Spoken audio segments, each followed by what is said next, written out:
ശിക്ഷാവിധി 15-നാണ് വിധിച്ചിരിക്കുന്നത്.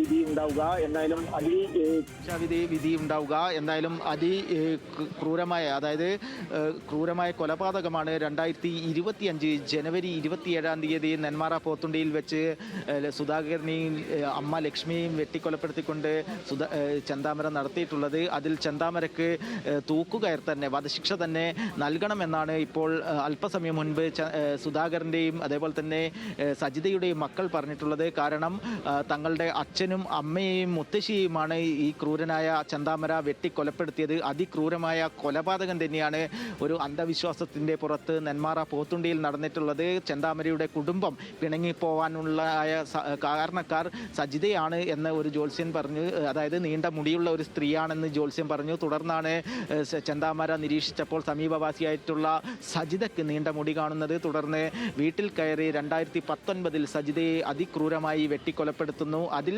കഴിഞ്ഞ ഒക്ടോബറിലാണ് ചെന്താമരയ്ക്ക് ഇരട്ട ജീവപര്യന്തം ശിക്ഷ വിധിച്ചത്. തുടർന്ന് 2019 ഈ കൊലപാതകം നടത്തുന്നു. അതിനുശേഷം 2025 ജാമ്യത്തിൽ ഇറങ്ങിയതിന് ശേഷമാണ് സജിതയുടെ ഭർത്താവ് സുധാകരൻ്റെ അമ്മ ലക്ഷ്മിയെയും അതിക്രൂരമായി ചെന്താമര പട്ടാപ്പകൽ വെട്ടിക്കൊലപ്പെടുത്തുന്നത്. എന്തായാലും ചെന്താമരക്ക് യാതൊരുവിധ സഹതാപമോ അല്ലെങ്കിൽ മറ്റ് മാനസിക സങ്കടങ്ങളോ ഒന്നുമില്ല. കാരണം കോടതിയിലടക്കം ചെന്താമര പറഞ്ഞിട്ടുള്ളത് ഗാന്ധിജി ഒരു മുഖത്തടിച്ചാൽ മറ്റേ കാരണം കാണിച്ചു കൊടുക്കുന്നത് പോലെയല്ല, താൻ ഗാന്ധിജിയല്ല എന്ന തരത്തിലുള്ള പ്രസ്താവനകളെല്ലാം ചെന്താമര നടത്തിയിട്ടുണ്ട്.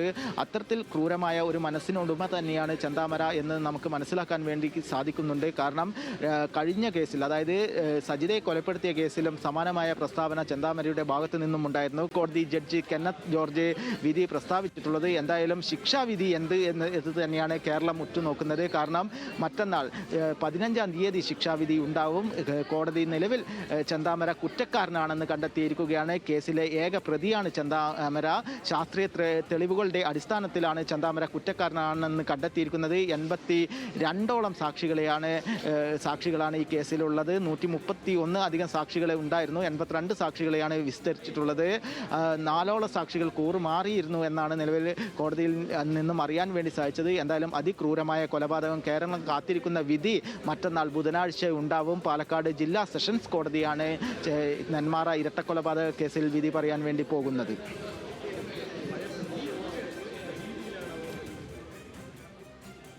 ശരി സച്ചിൻ, കോടതി നടപടികൾക്ക് ശേഷം കൊല്ലപ്പെട്ട സുധാകരന്റെ മക്കൾ മാധ്യമങ്ങളോട് പ്രതികരിക്കുകയായിരുന്നു. തക്കതായ ശിക്ഷ ലഭിക്കണമെന്ന് വികാരഭരിതരായി കുട്ടികൾ പറഞ്ഞു. മറ്റന്നാളാണ് ചെന്താമരയുടെ വിധി പറയുക. കോടതിയിൽ പോലും വധഭീഷണി മുഴക്കിയ സാഹചര്യത്തിൽ പരമാവധി ശിക്ഷ നൽകണമെന്ന് സുധാകരന്റെ കുടുംബത്തിന്റെയും ആവശ്യം. കോടതി വിധിയിലാണ് കുടുംബത്തിന്റെ പ്രതീക്ഷ.